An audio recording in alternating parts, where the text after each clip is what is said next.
Ever get that, like, pit in your stomach feeling when you think about getting into an accident? Oh, absolutely. It's not just the crash itself, right? It's the whole, what if I don't have the right insurance panic? Yeah. And especially here in South Carolina, it feels like the rules are a bit of a mystery. Mm-hmm. So today we're diving headfirst into South Carolina auto insurance law. Love it. No more insurance roulette for us. We're going straight to the source.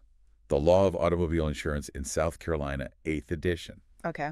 And let me tell you, this isn't your grandma's law book. Mm-hmm. This thing was written by some serious legal heavy hitters, including Elizabeth Scott Moyes, who's not just a partner at a Charleston law firm, she's a former president of the Charleston Bar Association. To help us unpack all this legal jargon and find those golden nuggets of wisdom, all things auto insurance law with us. Hey, glad to be here. You know I love diving into a good insurance policy. So buckle up, listeners, because we're about to become fluent in South Carolina auto insurance. Let's do it.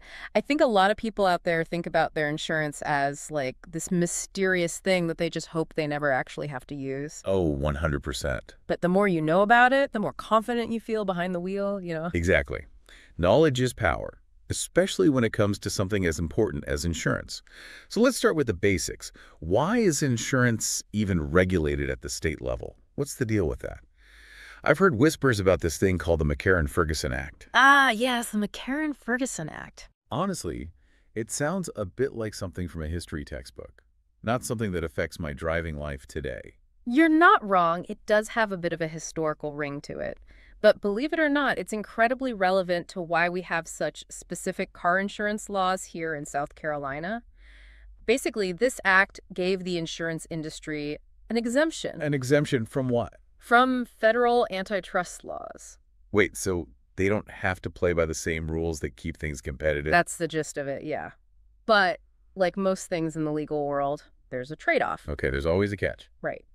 In exchange for that exemption, states were given the authority and the responsibility to regulate insurance within their own borders. And that's where South Carolina steps in with some pretty comprehensive insurance laws. So it's like a you scratch our back, we'll scratch yours situation. Instead of backs, it's legal loopholes and state-specific regulations. Pretty much. And South Carolina takes it even a step further with something called a modified file-and-use system for insurance rates. Okay, that sounds intriguing, but also a tad confusing. Basically, it means insurers have some flexibility to adjust their rates, up to 7% each year, without jumping through a ton of hoops. But if they want to go higher than that 7%, They need the state to give them the thumbs up. you got it. It's kind of like a safeguard against those crazy premium hikes that can happen. Okay, that does make me feel a bit better as a South Carolina driver, knowing that there's at least some oversight. Exactly. It's about finding that balance. Right, because at the end of the day, we all want affordable car insurance, Absolutely. but we also want to make sure we're actually covered if something goes wrong. 100%. And that's what we're here to break down today. Exactly. So speaking of coverage, let's talk about the essentials. What's the one type of car insurance that's an absolute must-have in South Carolina? The one you cannot leave your driveway without?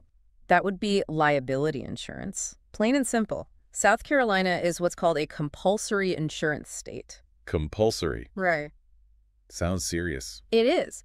It means you are legally required to have liability coverage in order to drive. No ifs, ands, or buts about it. Okay, so liability insurance, that's the one that covers the other driver's expenses if you cause an accident, right? Exactly. It's there to protect other people on the road from you, essentially. Makes sense. But here's a question, and maybe it's a little naive of me, but when you buy a new car, isn't it automatically covered by your existing policy? That's a great question and a common assumption, but unfortunately, it's not always the case. Oh, really? Some policies do have what's called an automatic insurance clause for new acquisitions, like if you buy a new car, Right. but it's not as straightforward as you might think. Oh, no. What do I need to watch out for? The specifics vary from policy to policy. Some of them might require you to, say, have all of your vehicles insured by the same company for that automatic coverage to kick in for a new car. Ah, so if you switch things up, try to shop around for a better rate on that new car You might actually be leaving yourself vulnerable. without even realizing it. Precisely. And that's just one example. Okay, so note to self and note to all our listeners out there, don't just assume, Right. Read the fine print.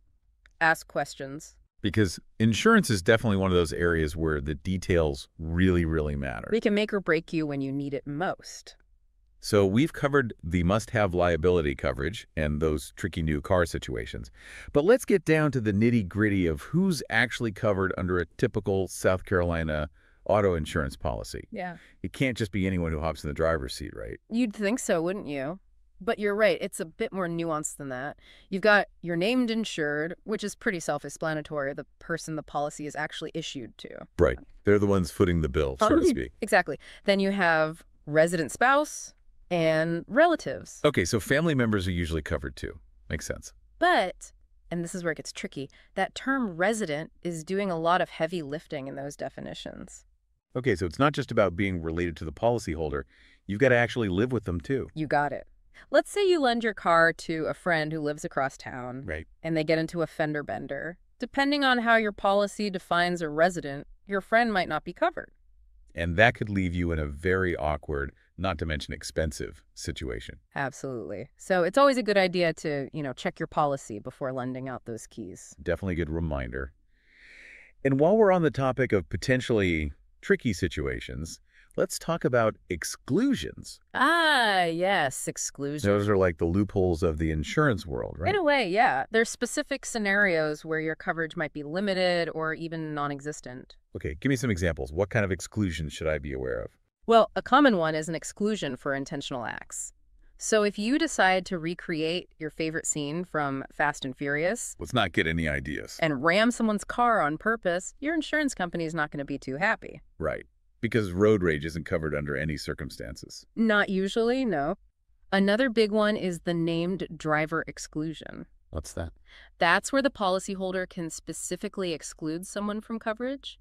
Maybe it's a teenager with a lead foot or someone with a history of accidents. Okay, so it's a way to manage risk and keep premiums down for everyone else on the policy. You got it.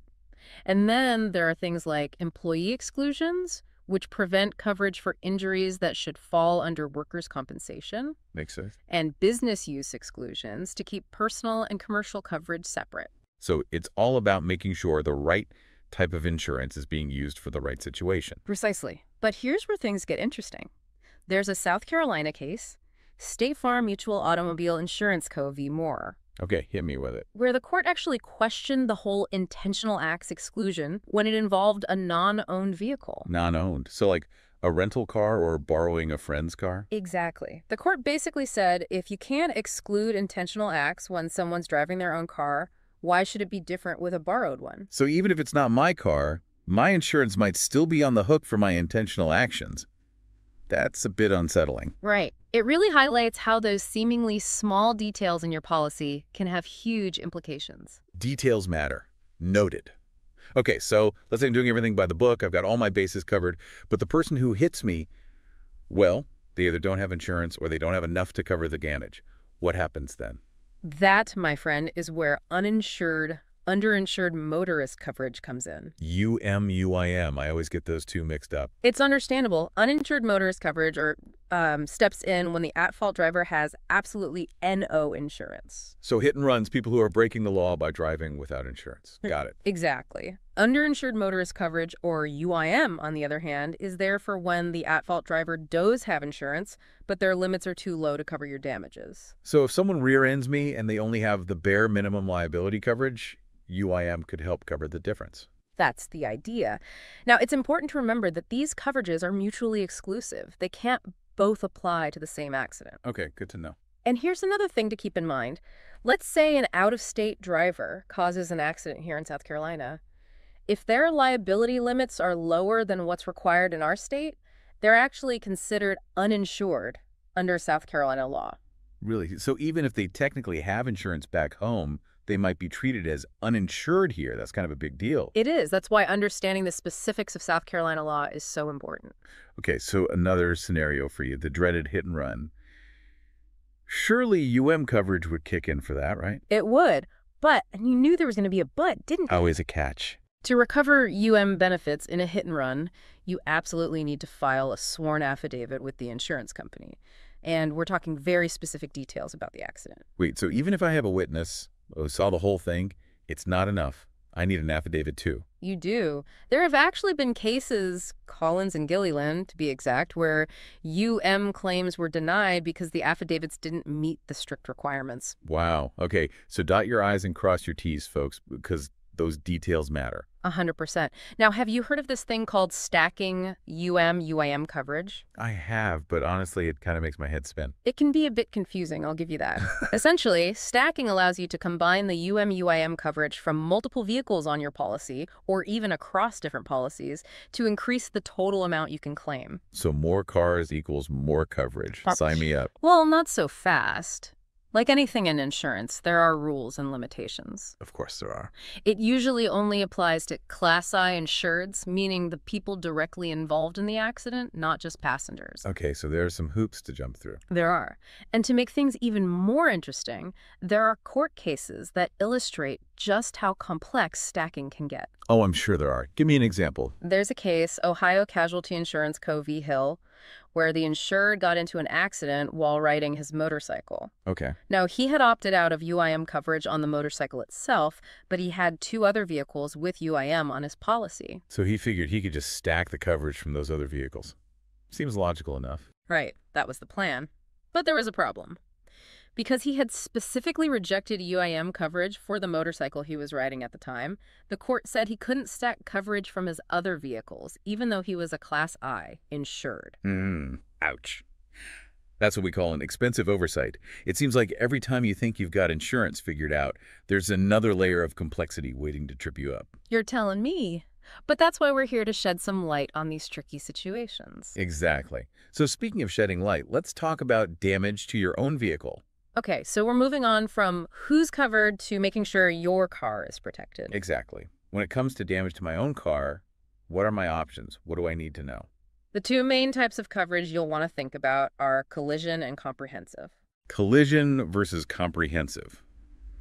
Okay, I've heard those terms before, but I'll admit, they all kind of blend together. What's the difference? Think of it this way. Collision coverage kicks in for those oops moments when your car actually collides with something. So another car, a tree, even a rogue shopping cart in a parking lot. You got it.